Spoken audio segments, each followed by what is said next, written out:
आज के एपिसोड की शुरुआत होती है अदालत से। देवांश बोलता है, परी के मामले में मैंने गरिमा की कस्टडी रणविजय को दिला दी थी और इस बात का मुझे हमेशा मलाल रहेगा। लेकिन इस बार ऐसा नहीं होगा। मैं अपने परिवार के लिए अब लड़ूंगा, अपने परिवार की खुशी के लिए।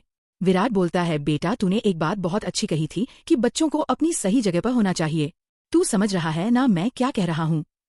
देवांश बात को घुमाकर कहता है, पापा मुझे देर हो रही है, मैं देखता हूँ अदालत में क्या चल रहा है। विराट बोलता है, बेटा घर वापस आ जा, बहुत वक्त हो गया है, तुझे भी अपनी जगह होनी चाहिए। लेकिन देवांश बात को नजरअंदाज करके वहां से चला जाता है। दूसरी तरफ जज साहिबा आती हैं और बताती हैं, अदालत का यह मानना है कि कस्टडी वाला मामला बहुत संवेदनशील होता है। जब बच्चा बहुत छोटा हो तब और ज्यादातर मामलों में माँ को ही कस्टडी दी जाती है। मिताक्षी ये सुनकर एकदम खुश हो जाती है। जज बोलती हैं, जन्म देने से ही सिर्फ माँ नहीं बन जाती, उसके बाद बहुत सारी जिम्मेदारियां बढ़ जाती हैं। लेकिन मिताक्षी ने उन सभी जिम्मेदारियों को पूरा नहीं किया है, इसलिए तिम्मी की कस्टडी उसके पापा रोहन विरानी को दी जाती है। यह सुनकर पूरा परिवार खुश हो जाता है और मिताक्षी के पसीने छूट जाते हैं। यह भी बताया जाता है कि मिताक्षी अपनी बेटी से रोहन विरानी से पूछकर ही मिल सकती है और उनकी मौजूदगी में ही मिलेगी, वरना वह उससे नहीं मिल सकती। ये सुनकर देवांश एकदम खुश होता है। मिताक्षी वहां से चली जाती है। देवांश रोहन के पास आता है। रोहन उसे शुक्रिया बोलता है और गले लगाता है। देवांश उन दोनों को ढेर सारी शुभकामनाएं देता है।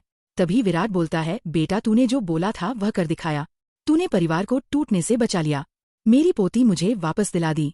एकदम से विराट के पास किसी का फोन आता है और वह बोलता है, मैं अभी घर आ रहा हूँ सब लोगों को लेकर। वह घर चला जाता है। सब लोग पूछते हैं, क्या हुआ, क्यों लाए हो हम सबको घर पर, क्या सरप्राइज है? विराट कुछ नहीं बताता। एकदम से देवांश आकर पूछता है, पापा यहाँ पर क्यों लेकर आए हो हम सबको? किसका फोन था? एकदम से दामिनी आती है और बोलती है, मेरा फोन था। देवांश दामिनी और नकुल को देखकर एकदम हैरान रह जाता है। पूरा परिवार खुश हो जाता है। दामिनी और नकुल जाकर सबसे मिलते हैं और विराट के पास जाकर खड़े हो जाते हैं। विराट बोलता है, देख ये था मेरा सरप्राइज। अब तू फीस तो मुझसे लेता नहीं, इसलिए मैंने सोचा मैं ही तुझे फीस दे देता हूँ। देखिए दोनों।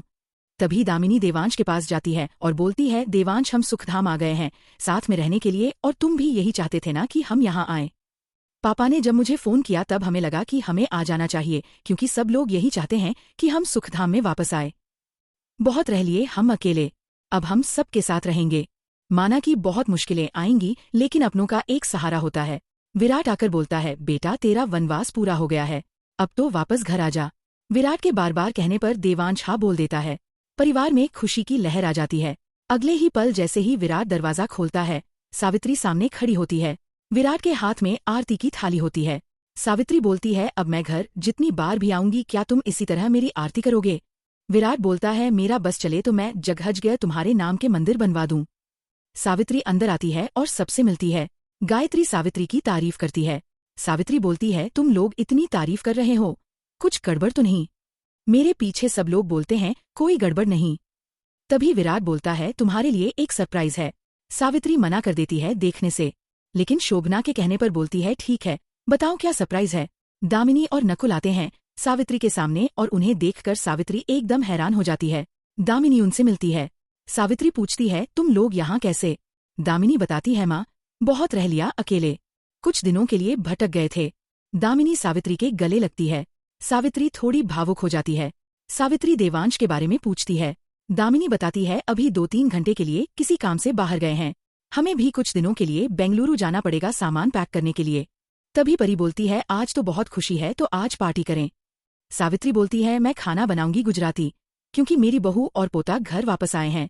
सब लोग कहते हैं आप बनाएंगी तो हम जरूर खाएंगे। सावित्री खाना बनाने चली जाती है। वह घर के कागजात ठाकुर जी के चरणों में रख देती है और बोलती है, इस घर को हमेशा संभाले रखना, इस घर के लोगों को हमेशा सही सलामत रखना। वह अपने परिवार के लिए भगवान से दुआ मांगती है।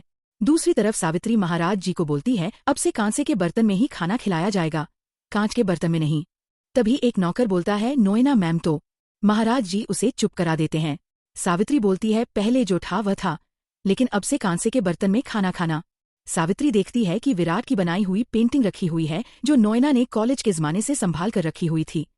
उसे देखकर सावित्री को अपना पूरा पुराना वक्त याद आ जाता है और उसके हाथ में रखा हुआ गिलास टूट जाता है। सावित्री के हाथ में कांच लग जाता है। सावित्री कहती है, मैं खुद डॉक्टर के पास चली जाऊंगी, किसी को मत बताना। सावित्री पट्टी कराने डॉक्टर के पास जाती है।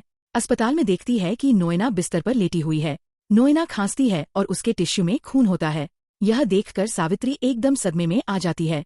तभी सुलोचना आती है और बोलती है, आप यहाँ। सावित्री नोएना के बारे में पूछती है। सुलोचना बताती है, दी को खून का कैंसर है और 3 से 4 महीने की मेहमान है। यह आप सबकी जिंदगी से चली जाएगी।